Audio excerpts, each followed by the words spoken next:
incluso, bueno, en el caso del que les contaba de las calderas de generación, esas de carbón, no hace falta incluso agregarlo a través del quemador, porque no se busca bajar los óxidos de nitrógeno, sino lo que se busca es una recirculación para aumentar la conversión. Entonces se inyecta directamente dentro de la... Se inyecta dentro de la cámara de combustión. No, pero estoy hablando de la recirculación. Bueno. Pero ¿cuántos gases podemos recircular?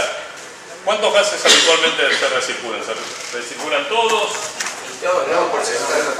Porcentaje. Bueno, básicamente si graficamos acá el porcentaje de recirculación sobre las abscisas y lo que podemos nosotros disminuir de NOx térmicos, aclaro, térmicos, por las dudas. Vamos a ver que en la medida que aumentamos nosotros la recirculación de gases hasta aproximadamente un 20-25%, vamos notando una reducción importante de las emisiones de óxido de nitrógeno, hasta de un 50% de los óxidos de nitrógeno de formación térmica. Después del 20-25% ya no se logra una reducción importante de los óxidos de nitrógeno y la llama se empieza a desestabilizar. Entonces, normalmente no se recircula más de un 20 o un 25% de gas.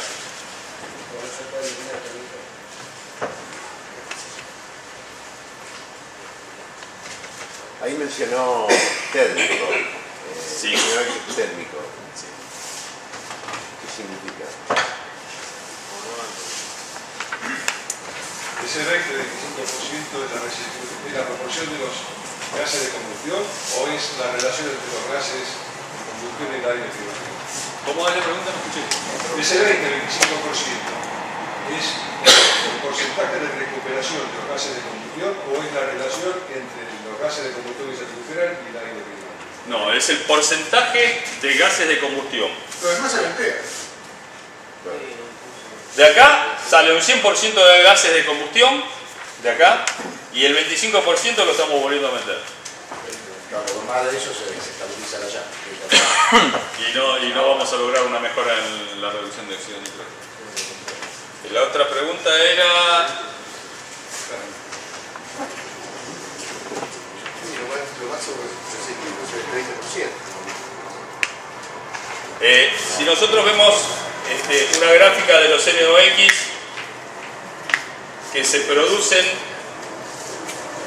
básicamente en función del contenido de nitrógeno que tiene el combustible, en el caso del gas natural, el nitrógeno orgánico, perdón, que tiene el combustible, básicamente vamos a ver que tenemos una curva de este tipo correspondiente a los óxidos de formación térmica y una curva que en la medida que aumenta el nitrógeno se potencia y el total de óxidos de nitrógeno que nosotros vamos a tener acá es la sumatoria de los dos. Más el instantáneo, que básicamente es pequeño, pero es la suma de los tres. Lo que nosotros vamos a poder bajar es el 50% de esto. Pero del combustible lo vamos a seguir teniendo. Hay y el instantáneo también. Hay dos. Hay tres: instantáneo, térmico y del combustible. En el caso del gas natural no se toma, entonces básicamente lo que se baja es prácticamente el térmico y el instantáneo es pequeño. El térmico es el medio. Es la de combustible. La segunda es la del combustible, sí. La tercera instantánea. Sí.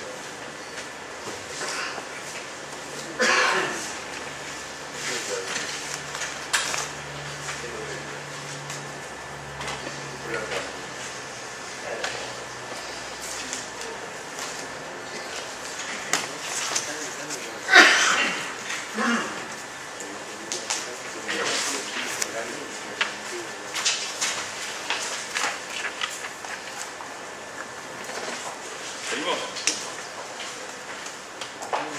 Bueno, pilotos. Los pilotos en realidad son pequeños quemadores, se habla la norma, incluso los trata como quemadores pilotos, necesitan tener combustible y necesitan tener aire para lograr la combustión completa. Son pequeños quemadores en miniatura, en donde también la normativa los acota y los cuales no deben tener una potencia mayor al 3% de la máxima potencia de nuestro sistema de combustión, de nuestro quemador, ¿sí? De nuestra boca. Más del 3% de nuestro quemador o boca. Básicamente, también la normativa, la NAC 201, habla de diferentes tipos de piloto. Uno de ellos es el piloto continuo, en donde básicamente acá lo que tratamos de esquematizar es la potencia de fuego de nuestro quemador. Lo que se ve en azul sería la potencia del quemador principal. El quemador piloto, si bien acá no está proporcional, se trata de ilustrar más chico, ¿sí? Y este porcentaje no debería ser mayor al 3% del máximo. En el caso del continuo, es aquel en donde permanece encendido siempre a través del tiempo, y vemos que el quemador principal fue arrancando, parando, pero el piloto siguió siempre encendido. Ese es el concepto de piloto continuo. Otra figura de piloto sería el piloto intermitente, en donde arrancó el piloto, arrancó el quemador principal, y cuando paró el quemador principal también para el piloto. En este caso es el piloto intermitente. Cuando el ciclo térmico vuelve a pedir demanda de calor, vuelve a arrancar el piloto, arranca el quemador principal y cortan los dos juntos, y así sucesivamente. Esa sería la figura del piloto intermitente.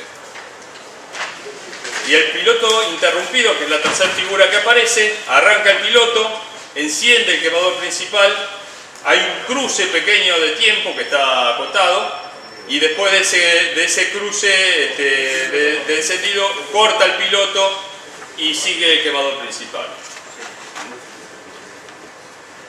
Básicamente, a partir de 600 kilowatts, 500.000 kilocalorías, la normativa pide que los pilotos sean interrumpidos. Excepto, deja abierta alguna posibilidad que en algún proceso puedan llegar a necesitar pilotos continuos o pilotos intermitentes, como veíamos antes, si tienen detección de llama independiente. ¿Cuál es el concepto? Básicamente, que el piloto no engañe el detector de llama. Si nosotros tenemos un detector de llama que se está engañando con el piloto y el piloto sigue permanentemente encendido, puede ser que el gas principal esté entrando y no esté quemando, y no haya llama. Entonces, para asegurarnos de eso, la normativa dice, tiene que apagar el piloto y entonces sí tiene que quedar viendo llama. No hay contagio de llama. Pero en algún caso puede darse alguna falla en donde no haya contagio de llama. El piloto se desvió, o el piloto es muy chiquitito porque hay mucho aire, se puede llegar a dar el caso. Entonces, para asegurarse que el detector de llama está detectando exclusivamente la llama principal, tiene que ser interrumpido. Tiene que ser de este tipo. Excepto que tengamos detectores de llama independientes. Uno que detecte exclusivamente, pero que detecte exclusivamente el piloto, y otro que detecte exclusivamente el principal. Eso en el nuevo capítulo, ¿no? Eso... En el nuevo capítulo 8. En el nuevo capítulo yo entiendo que lo que cambió puede ser la potencia, pero ya desde antes estaba la figura del interrumpido. Antes era de 1,5 millones para arriba. No, eso es la exigencia del piloto. Sí. Acá estamos hablando de que tiene que ser interrumpido a partir de 600 kilowatts. Por eso, esa 600 que son ahora, antes era 1,5 millones de calorías. Puede ser, yo no me acuerdo, puede ser. Pero antes no existía el hecho de doble lectura de llama.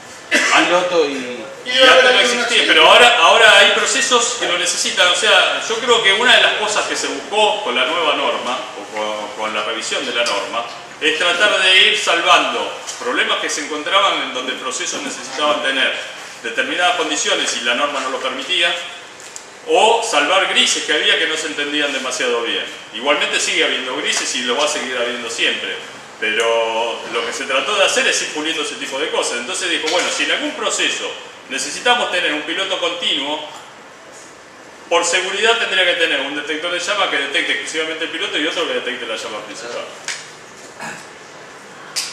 ¿Alguna aclaración? Hace 20 años existía ese sistema.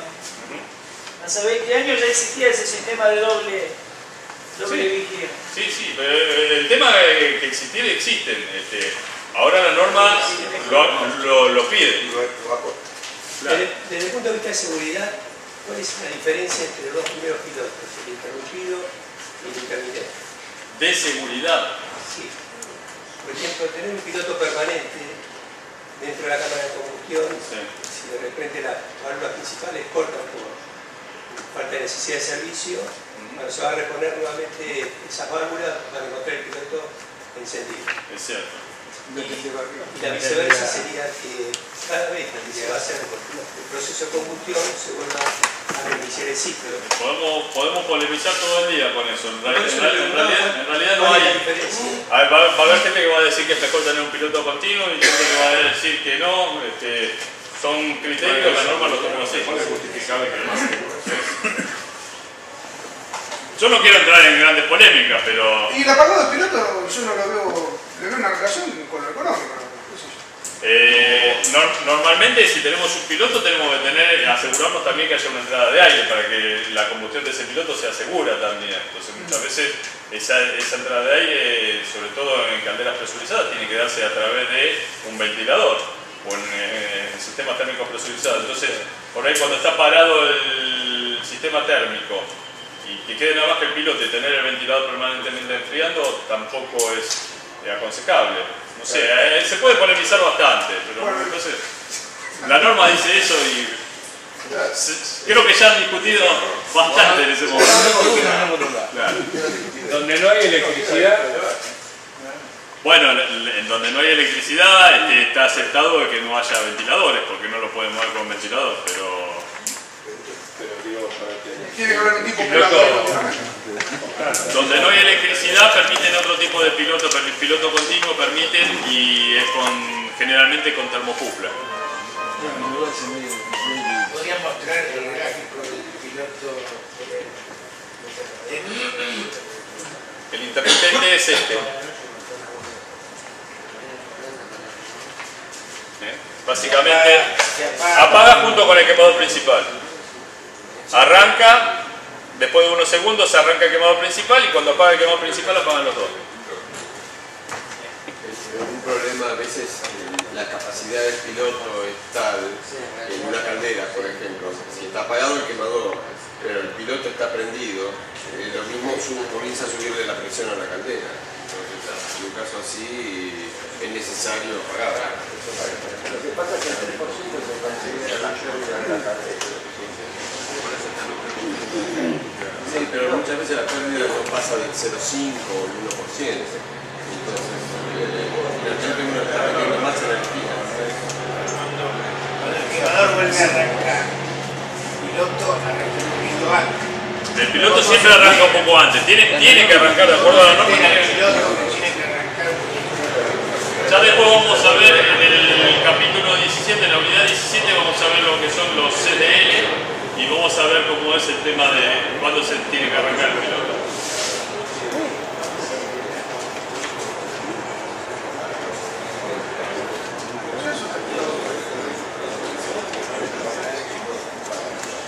Entonces, bueno, dentro de la normativa, el punto 7.9, capítulo 7, en el punto 9.10, habla de los pilotos deben ser estables, es bastante genérico qué significa estable, en realidad, que tienen que tener una potencia inferior al 3% de la potencia máxima de fuego, y que para potencias mayores a 600 kW tienen que ser interrumpidos.